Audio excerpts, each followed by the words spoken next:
SPOA matric மேல்நிலைப்பள்ளி மாணிக்க விழா மற்றும் விளையாட்டு விழா. கோவை சொக்கம்புதூர் SPOA மெட்ரிக் மேல்நிலைப்பள்ளியில் 40ஆம் ஆண்டு மாணிக்க விழா மற்றும் விளையாட்டு விழா வெகு விமர்சையாக நடைபெற்றது.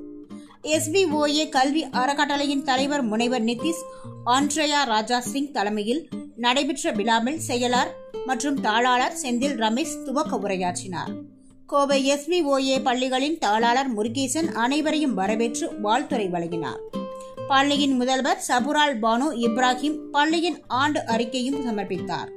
முன்னதாக நடைபெற்ற விளையாட்டு விழாவில் சிறப்பு விருந்தினராக சர்வதேச பாரா விளையாட்டு வீராங்கனை கிருத்திகா ஜெயச்சந்திரன் பங்கேற்று தேசிய கொடியை ஏற்றி மாணவ மாணவியரின் அணிவகுப்பு ஏற்று விளையாட்டு விழாவினை தொடக்கி வைத்து சிறப்புரையாற்றினார். இதில் மாணவ மாணவிகளின் திறன்களை வெளிப்படுத்தும் விதமாக பல்வேறு போட்டிகள் நடைபெற்றன.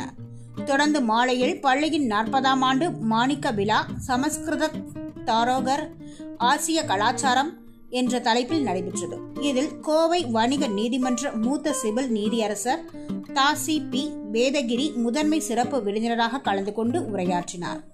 கோவை தமிழ்நாடு வனத்துறை அகாடமி துணை இயக்குனர் ஹேமலதா கௌரவ விருந்தினராக கலந்து கொண்டு உரையாற்றினார்.